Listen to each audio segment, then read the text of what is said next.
What's better today? And welcome to the Leadership Advantage podcast by Dr. John Kenworthy. The Leadership Advantage isn't some magic pill or silver bullet to instant success as a leader, but I'm sharing the art and neuroscience of hacking expert leadership to unstuck your potential in life and work.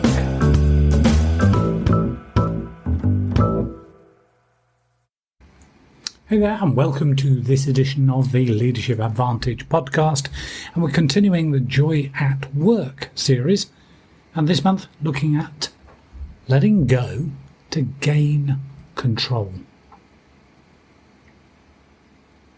Now, if there's one thing that separates the calm and joyful person from the stressed and depressed, is a useful balance known in neuropsychology as the locus of control.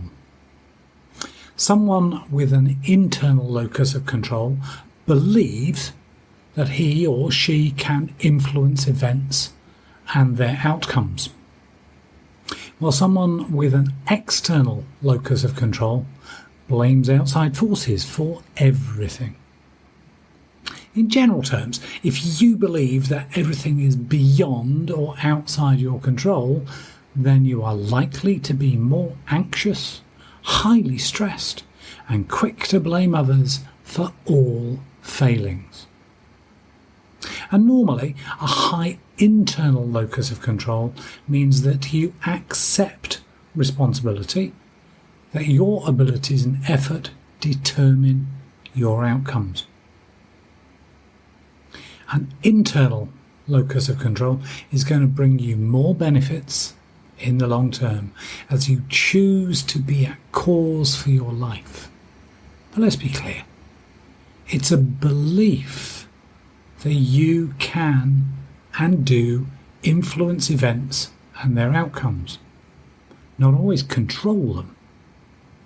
What we need is an appropriate balance of being in control,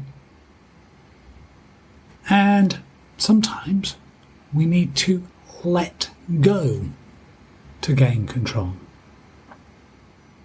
You may feel stressed because you believe that everything depends entirely and exclusively on you and your efforts. Or you may be feeling stressed because you believe that nothing at all is within your control.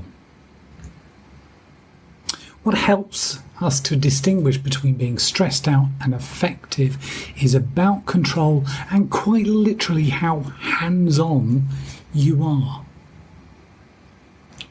If you ever learnt to play the game of golf, you'll know that at the beginning of learning to play that you grip the club tightly.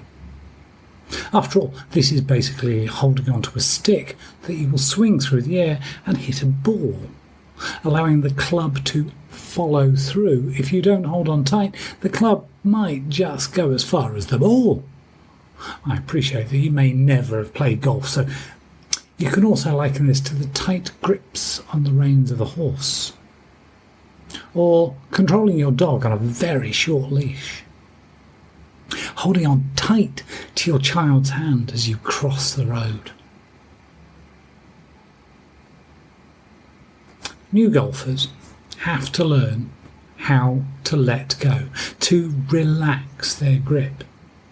If a tight grip is on a 10 scale, we want about 4 out of 10. And interestingly, the same is true of leadership and the way we hold on to our people. Hold on too tight, micromanage them, and people have little freedom to use their own skills and strengths. Hold on too tight to the golf club and the golfer is doing all the work. So my question to you is, who should be doing the work? The manager or the leader or the member of staff? Or someone else more capable, or someone who has more time to spare? Back to golf. A golf club is weighted for a reason. If you allow the club to do the work, the swing and the striking of the ball becomes almost effortless. relax your grip on your team and allow them to excel at what they do, and the work becomes almost effortless. Once you know as a golfer that the club is designed to do the job of striking the ball and your job is simply to swing and allow physics to do its job, you can relax. Maintain just enough control to ensure alignment, direction and distance, and the ball will fly according to the club used and the size of the swing. If you want a long distance, you use a long club and a full swing. A short distance off the fairway onto the green requires a shorter distance club and a smaller swing. The power to achieve the distance lies in the tool being employed and the chosen swing. The rest is just physics. So, what can we learn as a leader?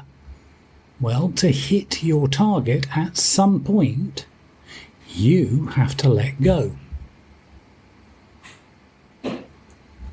Isn't it the same as golf? Make sure that you are using the right tools. The person needs the right skill set and or mindset and the time to do the required job. The leader's job is to have a little control to ensure that the skills are employed in the right direction for the right distance. That's about judging how far it is to the goal and translating that into the swing itself. In the case of people, the swing is influence and motivation. You let the staff do the rest. And just like that golf ball landing exactly where you both planned and wanted it to be for the next shot, you celebrate. Unlike golf, though, you praise your club and you thank them for their effort. After all, they did all the work. When we use this metaphor on our golf leadership programs, the feedback is instant.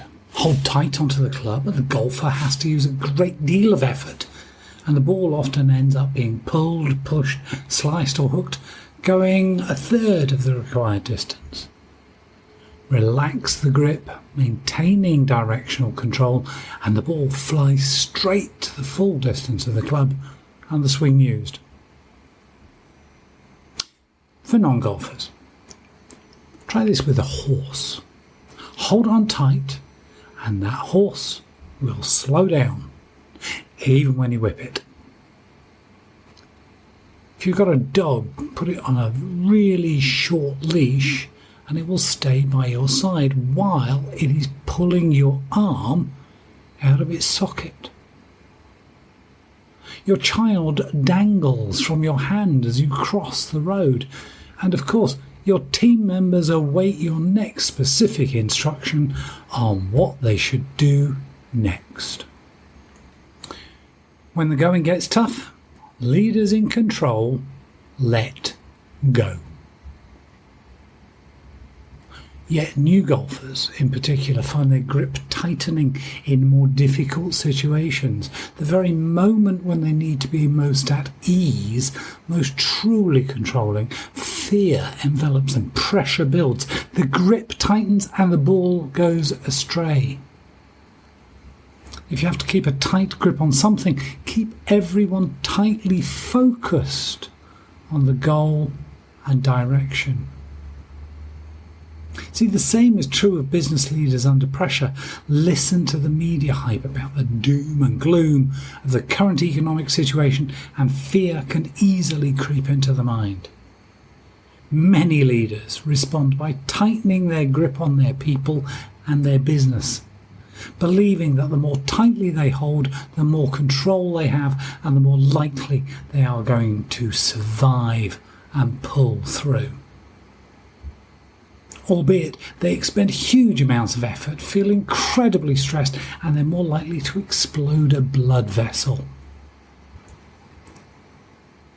Let's face the truth here, even a behemoth the size of Apple, Microsoft or ExxonMobil cannot control the market. What makes you think that you can? My advice: ignore the noise, the media doom and gloom. Look for the opportunities and focus on the goal and its direction, your command intent. Choose the right club, the right people, the best people you can, and loosen your grip and let your club do the work. Let your staff do the work. Loosen your grip and you'll have more control. Believe and accept that you have responsibility for your own abilities and effort. You are in control over you, the choices you make, the skills you develop and use, and the effort that you choose to put in. You are not directly in control of other people, but you can develop the abilities to influence them by learning what makes them tick and motivating them to do the things that matter.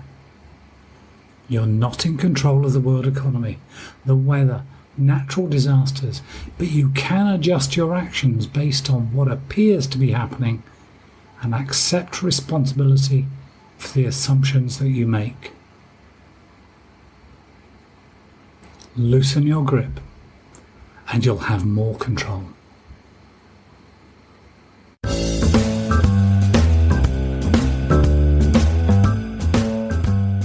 I hope that you really enjoyed this episode and will share some highlights with the people you care about most. My team and I are working on a series of exciting new projects in this art and neuroscience of hacking expert leadership to unstuck your true potential in life and work. To learn more, visit leadershipadvantage.com or just search for Dr. John Kenworthy and connect with me.